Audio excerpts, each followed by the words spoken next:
Good evening বন্ধুরা। আজ হলো 13 জানুয়ারি মঙ্গলবার। আজকের বরাক উপত্যকা তথা আসামের শ্রীভূমি, শিলচর, হাইলাকান্দি এবং ভারতের বিভিন্ন প্রান্তের আজকের সন্ধ্যার বিশেষ বিশেষ খবরগুলি হলো: নারী ক্ষমতায়নের লক্ষ্যে রাজ্য সরকারের অন্যতম গুরুত্বপূর্ণ উদ্যোগ মহিলা উদ্যমিতা প্রকল্পের অধীনে শ্রীভূমি জেলার উত্তর করিমগঞ্জ বিধানসভা কেন্দ্রে এক ঐতিহাসিক কর্মসূচির সাক্ষী থাকল। আজ উত্তর করিমগঞ্জ বিধানসভার শ্রীভূমি জেলা সরকারি উচ্চ মাধ্যমিক বিদ্যালয়ের মাঠে আয়োজিত এক বিশাল অনুষ্ঠানে অসমের মুখ্যমন্ত্রী ডক্টর হিমন্ত বিশ্ব শর্মা 14,134 জন মহিলার হাতে প্রত্যেককে 10,000 টাকা করে চেক তুলে দেন। এই কর্মসূচিতে বিপুল সংখ্যক মহিলার উপস্থিতি ছিল চোখে পড়ার মতো। সকাল 10টায় সভা শুরু হওয়ার কথা থাকলেও মহিলাদের উৎসাহ ও আগ্রহ এতটাই ছিল যে বহু মহিলা ভোর 5টা থেকেই সভাস্থলে এসে উপস্থিত হন। এদিন উত্তর করিমগঞ্জবাসীর জন্য আরও একটি বড় ঘোষণা করেন মুখ্যমন্ত্রী। তিনি জানান, এই বিধানসভা কেন্দ্রে মহিলার সহায়তার জন্য আরও 2,000 অরুণোদয় সুবিধাভোগী অন্তর্ভুক্ত করা হবে। এই ঘোষণায় উপস্থিত মহিলাদের মধ্যে ব্যাপক উৎসাহ ও আনন্দের পরিবেশ সৃষ্টি হয়। পশ্চিমবঙ্গে তাবাবসাল প্রাণঘাতী নিপা ভাইরাস। সোমবার রাজ্য স্বাস্থ্য দপ্তরের তরফে জানানো হয়েছে, উত্তর 24 পরগনার বারাসতের একটি হাসপাতালে কর্মরত 2 নার্স এই মারণ ভাইরাসে আক্রান্ত হয়েছেন। বর্তমানে কলকাতার একটি বেসরকারি হাসপাতালের আইসিইউতে তাদের চিকিৎসা চলছে। এই ঘটনায় রাজ্য জুড়ে ব্যাপক আতঙ্ক ছড়িয়েছে।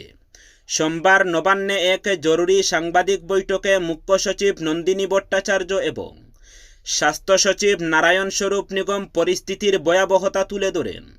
তারা জানান, আক্রান্তদের মধ্যে একজনের বাড়ি নদিয়ায় এবং অন্যজনের বাড়ি পূর্ব বর্ধমানের কাটুয়ায়। আক্রান্ত নার্সরা গত কয়েকদিনে কোথায় কোথায় গিয়েছিলেন এবং কাদের সংস্পর্শে এসেছিলেন তার পূর্ণাঙ্গ তালিকা তৈরি করে কন্ট্রাক্ট ট্রেসিংয়ের কাজ শুরু করেছে উত্তর 24 পরগনা, নদিয়া ও পূর্ব বর্ধমান জেলা প্রশাসনের পক্ষ থেকে কড়া নজরদারি চালানো হচ্ছে। মুখ্যমন্ত্রী মমতা বন্দ্যোপাধ্যায় নিজেই পুরো পরিস্থিতির উপর নজর রাখছেন। স্বাস্থ্য দপ্তরের একটি বিশেষজ্ঞ দল ইতিমধ্যেই হাসপাতাল পরিদর্শন করে চিকিৎসার রণকৌশল নির্ধারণ করেছে। অন্যদিকে বিষয়টি নিয়ে রাজ্যের মুখ্য সচিব ও স্বাস্থ্য সচিবের সঙ্গে কথা বলেছেন কেন্দ্রীয় স্বাস্থ্য সচিবও। কেন্দ্রীয় সরকারের পক্ষ থেকেও প্রয়োজনীয় সহায়তার আশ্বাস দেওয়া হয়েছে। আজ উত্তর করিমগঞ্জ বিধানসভার শ্রীভূমি জেলা সরকারি উচ্চ মাধ্যমিক বিদ্যালয়ের মাঠে আয়োজিত এক বিশাল অনুষ্ঠানে অসমের মুখ্যমন্ত্রী ডক্টর হিমন্ত বিশ্ব শর্মা ঘোষণা করেছেন, আগামী 15 ফেব্রুয়ারির পর বরাক উপত্যকার বিজেপি দলের প্রার্থী তালিকা ঘোষণা করা হবে। এই মন্তব্য ঘিরে রাজনৈতিক মহলে নতুন করে আলোচনা শুরু হয়েছে। এছাড়াও শ্রীভূমি জেলার সার্বিক উন্নয়নের কথা মাথায় রেখে মুখ্যমন্ত্রী আরও একটি উল্লেখযোগ্য ঘোষণা করেন। তিনি শ্রীভূমি জেলা ক্রীড়া সংস্থার খেলাধুলার মাঠে উন্নয়নের জন্য 10 কোটি টাকার একটি বিশেষ প্রকল্প অনুমোদনের কথা জানান। এই প্রকল্প বাস্তবায়িত হলে জেলার ক্রীড়াক্ষেত্রে নতুন দিগন্ত খুলবে বলে আশা প্রকাশ করেন তিনি।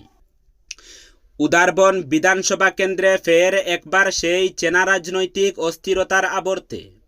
বাইরে থেকে দেখলে মনে হতে পারে এখানে লড়াইটা আদর্শের ভূমিপত্র বনাম বহিরাগত, মাটির টান, এলাকার অধিকার আর দীর্ঘদিনের কাজের স্বীকৃতি পাওয়ার দাবি। কিন্তু পর্দা সরালেই দৃশ্যটা বদলে যায়।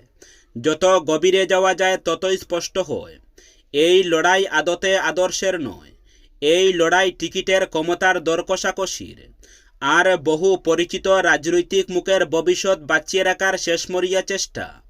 কয়েকদিন আগেই রাজ্য বিজেপির সভাপতি দিলীপ শইকিয়ার সঙ্গে সাক্ষাতের পর আচমকাই সক্রিয় হয়ে ওঠেন উদারবন্দের 11 জন টিকিট প্রত্যাশী।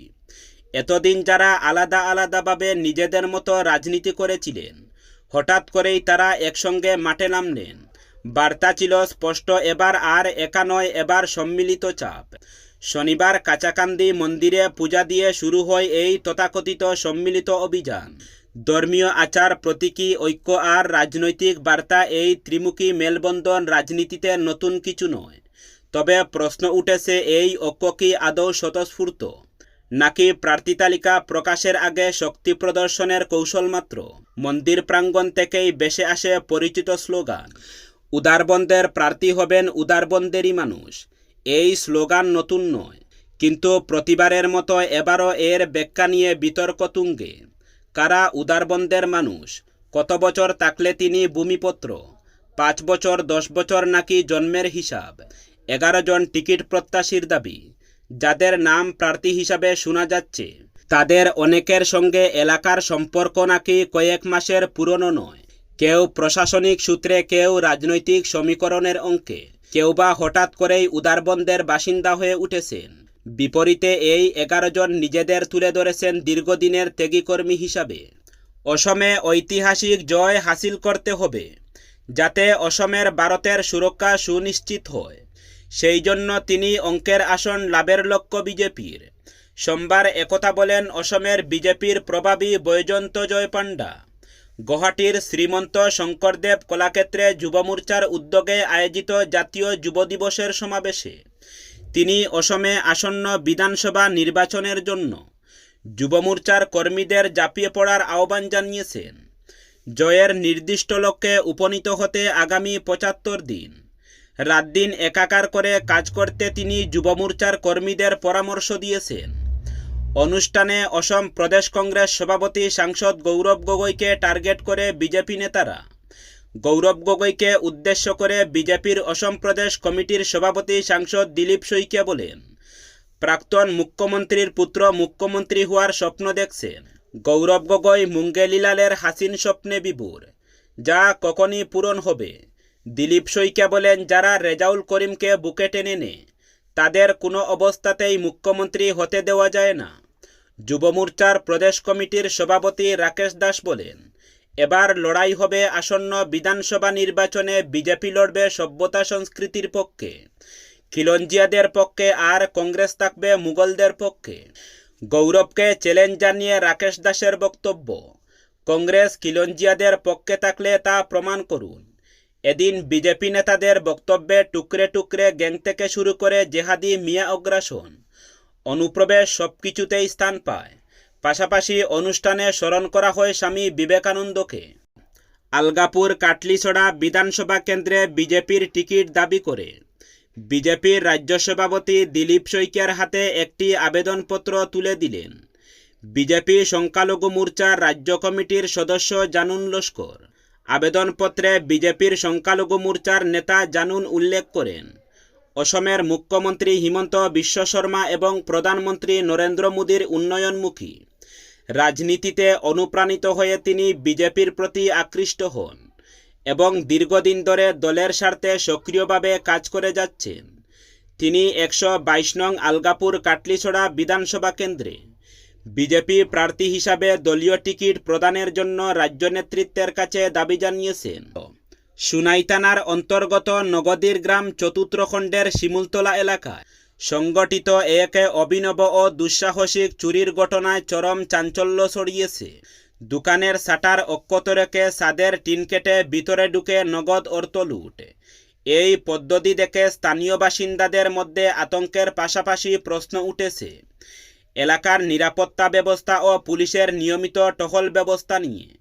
রবিবার গভীর রাতে ঘটে যাওয়া এই ঘটনায় ক্ষতিগ্রস্ত হয়েছেন স্থানীয় ব্যবসায়ী শামসুদ্দিন লস্কর। তিনি দীর্ঘদিন ধরে একটি মুদি দোকানের পাশাপাশি এয়ারটেল পেমেন্ট ব্যাংকের পরিষেবা পরিচালনা করে আসছেন। প্রতিদিনের মতো রবিবার রাতেও দোকান বন্ধ করে বাড়ি ফেরেন তিনি। উল্লেখযোগ্য বিষয়, সেদিন তিনি দোকানে নতুন সিসিটিভি ক্যামেরা বসান। দোকান মালিকের বক্তব্য অনুযায়ী রাত আনুমানিক 11টার দিকে তিনি দোকান তালাবদ্ধ করে বাড়ি ফেরেন।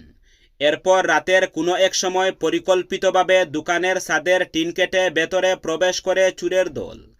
আশ্চর্যের বিষয়, দোকানের সামনের শাটার বা তালার কোনো রকমের ভাঙনের চিহ্ন নেই, যা প্রমাণ করে চোরেরা আগে থেকেই এলাকা ও দোকানের কাঠামো সম্পর্কে ভালোভাবে ওয়াকিবহাল ছিল। সোমবার সকালে দোকান খুলতেই চোখে পড়ে ভেতরের জিনিসপত্র এলোমেলো